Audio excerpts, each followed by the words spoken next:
Well, hello, everybody.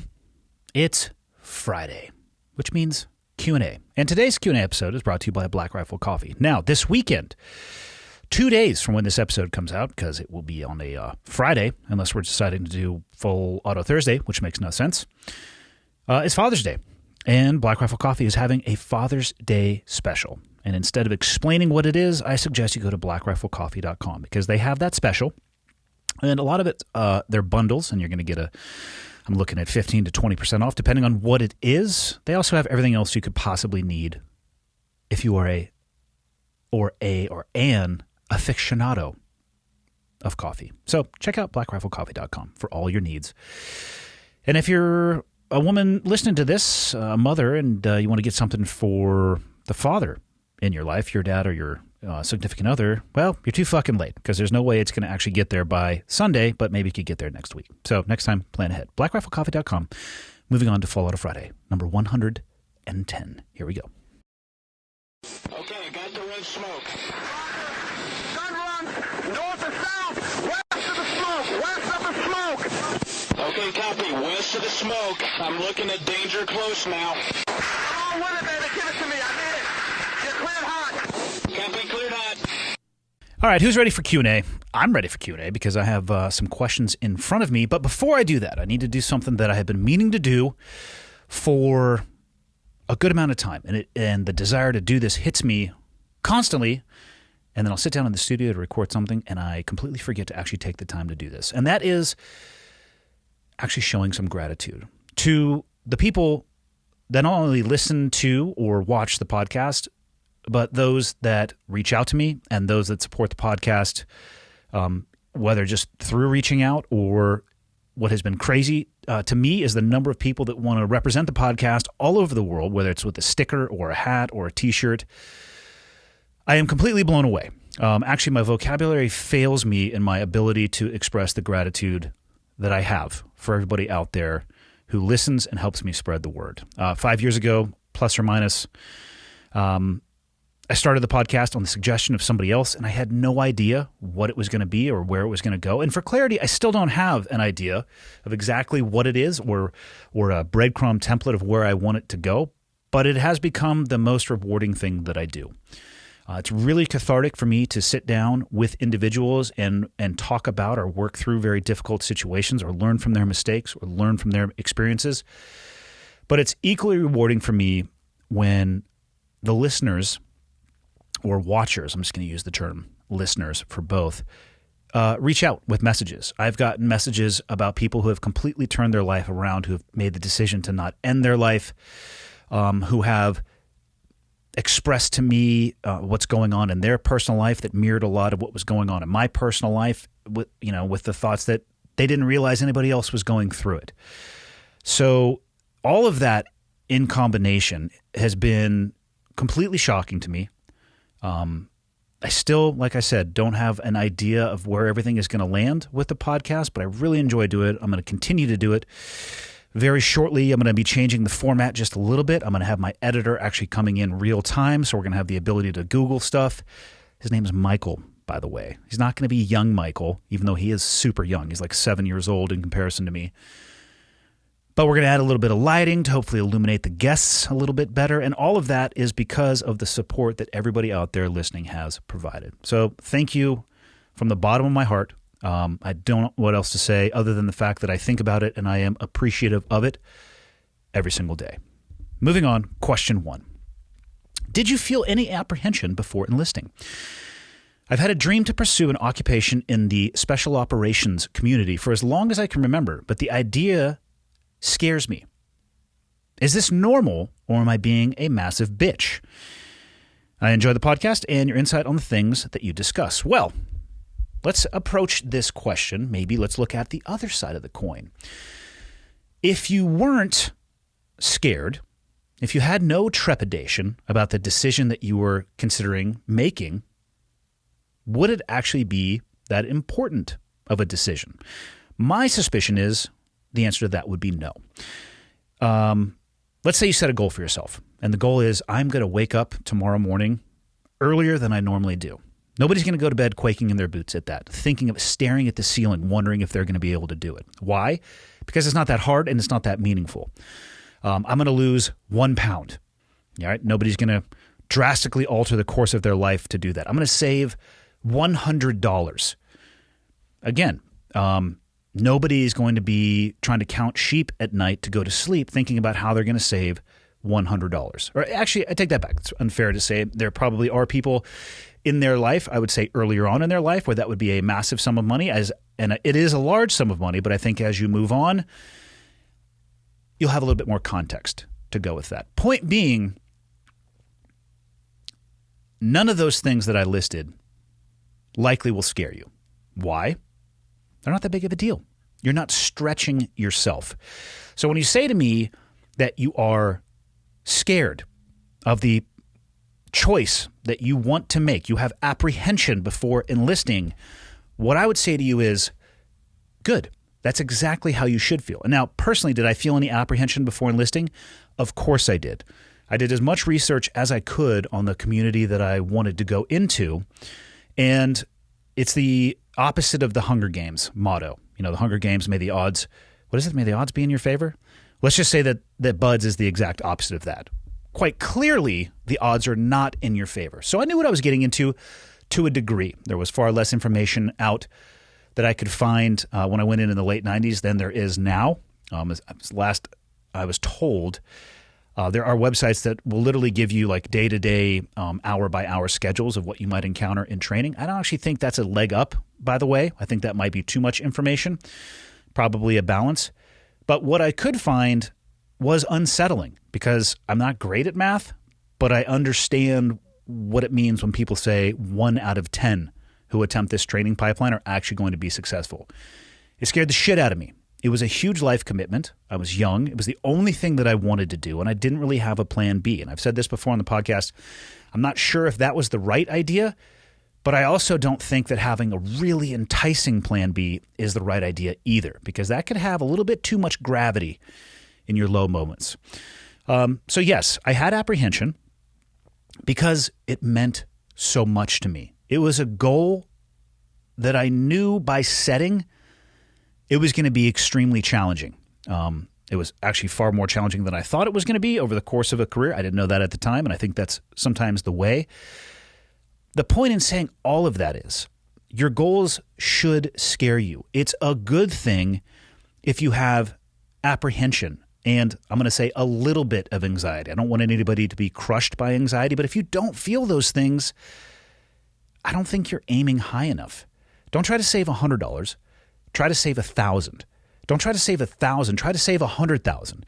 Don't try to lose a pound. Try to lose 100 pounds. Don't try to wake up early tomorrow. Try to wake up early for the next year. Try to set goals for yourself that you worry as to whether or not you're going to be successfully able to complete them.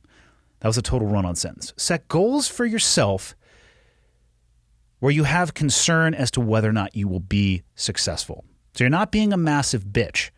What you have done is set a goal for yourself that I would consider to be appropriate. If your goal is just to join the military and you weren't going to worry about your occupation at all, I bet you wouldn't feel the way that you do. And it goes right back to what I was saying. That's a goal that you could trip and still fall over.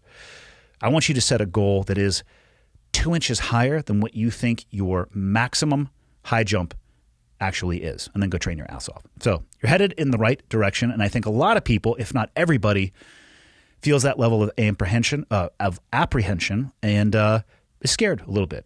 If you're not, when you're talking about this pipeline specifically, you're not really paying attention, and you might have a little bit too much hubris. Question 2. Let's just assume that you are back to the second phase in BUDS, and you are about to evaluate a candidate. Let's also just say that the candidate in question is a male. So I am evaluating a male candidate. But in the swimming pool, just 10 feet away, there's a female candidate. The instructor who is in charge of her evaluation is very motivated to let her pass, regardless of the performance. And let's also say that both candidates perform below the required standard. Your colleague let his candidate pass, so now it is up to you to decide what to do. At this point, you have 2 options. A, fail your candidate, and, in parentheses, rightfully so. But that will create a double standard. Or B, let your candidate pass, which means you have lowered the standard. And let's just say that if you choose to uphold the standard, your decision will matter only for about an hour until someone outranks you and lets both candidates pass. And you know that. So, all right, we are living in a hypothetical world here, deeply into a hypothetical world for a variety of reasons. But I'll play this game for a little bit. Okay, so we have two candidates. We have a male and a female. We have two instructors. Both of them fail. And the female candidate is passed. I'm going to assume that you're writing this question in through the lens of because she is a female. And the male candidate fails. Now, the instructor next to me decides to let the female candidate through. Is there anything that I can do in that moment, or is there anything that I should do in that moment? My answer would be no.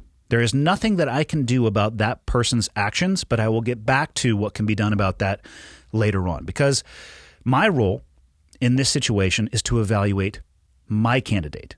And as far as I am concerned, where I land on this, if you do not meet the standard, then you fail. You don't pass people and have them fail forward or upward without them making the standard. That only causes, I would say, both short, medium, and long-term problems. It's something that has to be avoided at all costs. And it doesn't create a double standard. If I fail my candidate, it doesn't create a double standard. If I fail my candidate, what it does is hold the standard and it highlights the behavior of the other instructor. What it does is it highlights that that instructor is actually not performing their duties. There's no double standard there. Something happened that shouldn't have, whereas if the instructors or the students were paying attention to my lane, because that's how we broke it out in pool comp, you were in charge of a lane, the standards are being upheld. Let's say I knew that my decision would only matter for about an hour until someone outranks you and lets both candidates pass. Do I have any control over that? No. And the reality of what the question is, or to refine it down into what I am getting out of this question is, should you do the right thing? Even in this situation where you know that your decision may be overruled because you might be outranked in the rock, paper, rank organization that the military is, should you do the right thing? And the answer to that question is yes. You always should do the right thing. So what is the right thing to do in this situation? Apply the curriculum and uphold the standard. Whether or not somebody who outranks me in a military system is going to change the outcome for the candidate has nothing to do with what I need to do in that moment as the instructor. Let's say an admiral, so I was an E6 when I was a BUDS instructor, and let's say for whatever reason there was an admiral observing. Maybe I haven't talked about this a lot on the podcast, but so when we were administering pool comp, and actually any of the diving training, there are observation windows underwater. So there were oftentimes high-ranking individuals that would come and watch the test that we were giving. Pool comp would be a Thursday and a Friday, 2 attempts at each. And it's amazing how many times senior officers would come to watch pool comp training on Friday afternoon. And that is the time period where students are getting their third and fourth attempt at the test. If you fail your fourth attempt at the test, you are at a minimum going to get rolled back in training. If you've already had a performance roll, you are going to get dropped from training. And I think I know why those officers were there. And, there's a couple ways to think about this. The way it would be pitched to us sometimes is that they are there just to make sure that there is transparency in the curriculum. What they should know is that senior leader is that when they show up, and they only show up at that last test gate window, what they're actually doing is applying additional stress on top of the instructors, because there were instances where something was viewed inside of that observation window by a very senior individual that at the end of the day made it difficult what would be the best way to describe this? Those individuals watching in the window made an attempt to change the outcome, even though they were not in any way, shape, or form involved in what was going on in the actual pool. And they may not actually have an idea of what is being tested, but due to their rank and position, they attempted to influence the outcome. That's not fair to the students, and it's not fair to the instructors. But let me make a point on that. The fucking fair is in Ohio, okay? You can get cotton candy, you can get popcorn, and you can go ride the merry-go-round, all right? Fairness is not something that the real world really gives a shit about. So sometimes this situation would happen where an instructor would hold the curriculum, every line of it, and somebody would fall short. And there were instances where people and decisions were reversed and people were allowed to continue through. Can the instructor in the pool do anything about that? No, they cannot. They can do the best that they possibly can. The worst thing that could happen was when the senior leader showed up and an instructor deviated from the standard or lowered the standard because they didn't want to deal with the potential outcome from that senior personnel and that cascading shit rolls downhill effect. The only thing you can do is focus on yourself. In that moment, or in this moment, since we're in this hypothetical situation, I'm only going to do one thing, and that is the right thing. If the student fails, I'm going to fail the student. If it gets reversed by an admiral later on down the line, there is nothing that I can do about that. And what I'll say is this. In the instances where I saw that happen, the curriculum later on in the course still did its job. People think that in second phase, what you're actually administering is a diving test because you're underwater and you're on diving apparatus, but it has absolutely nothing to do with diving. We actually sit the students down after pool comp and say, hey, just so you guys know, you don't know shit about diving. Because what we're actually testing for is your ability to follow procedure regardless of the external stress that either the world is putting on you or the instructor is putting on you. We're going to mess with your ability to breathe. We're going to take your regulator out of your mouth on an exhale. And how do I know that? Because I watch the bubbles come out of the mouthpiece or the exhalation portion of the manifold, and then I'll rip it out of your mouth. I know you're at it here, which is why I'm not going to keep it for a minute, but I might keep it until you start panicking a little bit. I might tuck it underneath the manifold to make it difficult for you to pull out. And the reason I'm doing that is I want to know whether or not you can follow the procedure that you have been taught and briefed, regardless of how panicked you may feel. Can you control that, or do you let it control you? That's what the standard is for, and that's the job of the instructor. Doesn't matter what may happen above you, and it doesn't matter what may happen below you. If you want to be able to sleep well at the end of the night, at least via my theory on life, you need to do the right thing every time the opportunity presents itself to do so, regardless of what may happen. There's another way to think about this too. You know, a female candidate. I've heard this. I've actually had the opportunity to speak to one woman who had a desire to pursue a special operations pipeline, and she was actually worried about standards being lowered and deviated.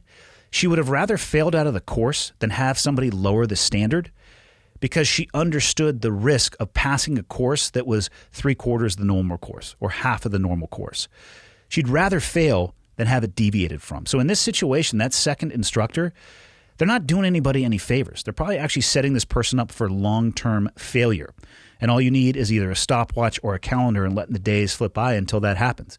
You're better off addressing these issues as they happen. Is that going to hurt people's feelings? Yes, it will. Is that going to look like it's unfair sometimes? Yes, it is. Like I said, the fair is in Iowa. Go get yourself some popcorn, maybe swing by and say hi to Dudley, shoot some arrows. But that's where, do a coin toss. Go to a kissing booth. Go do whatever you want to do. But if you're looking for the fair, that's where you can find it. The real world isn't fair. Buds, I'm sorry, I hate to tell you, it's not fair. If it was, nobody would get injured either and lose a lifelong dream because they slipped and fell off an obstacle. And that's just the way the cookie crumbles on that one. Number 3, I became a foreman on a cell phone tower when I was 23 and worked my ass off to get there. I never really had a problem with my small 3 to 6 guy crews because of my knowledge, and I worked harder than them right off. I worked harder than them right beside them. But I took a supervisor role building solar fields of about 40 guys when I was 26, and I was one of the youngest guys working on it. With all the paperwork and planning that goes into a job like that, most of the older guys looked down on me, and I didn't really have a good way of showing them why I had gotten the position over them. I'm now 31, and I look the part a lot more and have very few issues, but what would you suggest for someone in my situation back then? Interesting question. So you found yourself in a leadership position, and it sounds like you didn't feel like you looked the part, whatever that may be.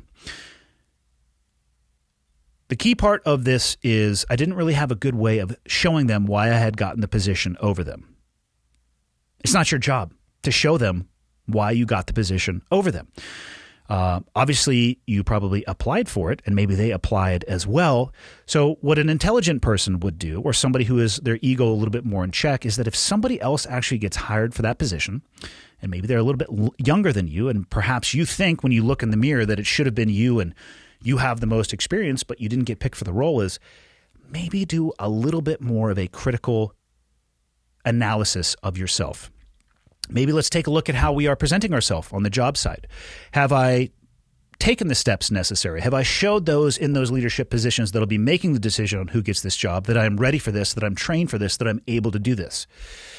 If you didn't get the job and somebody else did, perhaps instead of being pissed at that individual, use that fire to reorient yourself so the next time that position comes up, you'll be ready for it.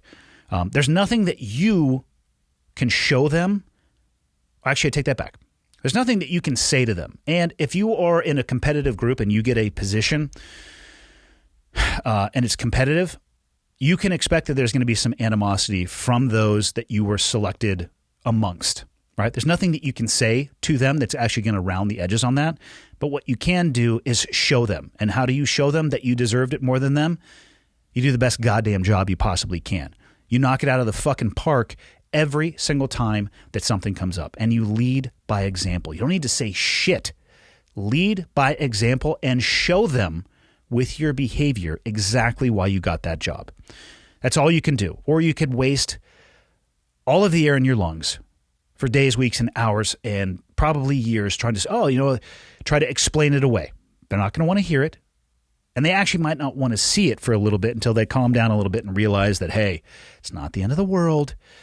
But don't waste a single ounce of your energy trying to explain shit. It's also not your job, right? If the organization wants to explain it, they can explain it. And maybe they should a little bit to explain the standards that they were actually looking for as an idea. If you're part of that organization, the best you can do is show them by setting the example in your behavior. And that's it. I mean, really, that's at the end of the day, the only thing that you can control. Last question before the weekend. As I got into high school, I focused everything I did with the mindset of achieving one goal. When I graduated, I came back to a fork in the road. Join the Navy and go after my lifelong dream, or 2, serve an LDS Mormon mission. Doing what would make my mom happy, I served a 2-year mission. Now I'm 24, turning 25 at the end of the year. I still have a fire burning in me to join the Navy, but my body and fitness are nowhere where it needs to be in order to make it to buds. Hanging out with loser friends and having a job I hate has put down a path of laziness and major depression, and bringing my weight up to almost 250 pounds. I have since gotten rid of those friends, and I'm on the road to what I hope will bring me happiness. I want to be in the Navy, but my big hang-up is, am I too old to join the teams? I hear a lot of SEALs talking about how they joined when they were younger, and I know you joined at 17. I actually joined when I was 18. I enlisted in the Navy when I was 17. I didn't leave until I was 18 because I had to graduate high school. What are the thoughts and opinions about people who join in their mid to late 20s? Are they treated like losers or nobodies? Let me tell you right now, I don't think I ever asked somebody how old they were in BUD/S, because BUD/S is going to kick the shit out of you regardless of how old you are. I mean, there was a guy I did ask because he was like a Marine Corps. I don't think he was a gunny because I think that's way too senior. He was 38. He was in my class and he ate 800 milligram Motrins like they were coming out of a Pez dispenser. I didn't understand why at the time. Now I do because I'm 44 and shit that didn't used to hurt really hurts. So I get it, and I also feel really bad for his intestinal lining and his liver because I feel like it was a lot.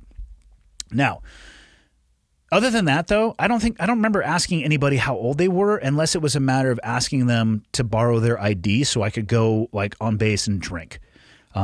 Nobody's going to treat you like a loser or a nobody because you're later in life. And actually, you might have a higher likelihood of success because you are going to have a little bit more experience and a little bit more context. When an instructor is playing the role or the facade of the angry instructor and they're in their face and they're trying to chew your ass, you might think it's a little bit more comical and laughable than somebody who's never experienced that before, and it really can crack them from an emotional and mental perspective. So I wouldn't worry about your age. 24 turning 25 you're going to be just fine. Adult males hit their peak athletic capacity. I think it's in their late 30s. And for certain endurance events, I think it's in their early 40s. Point being in that you got plenty of runway in front of you. But what I wouldn't do is fuck around for too much longer.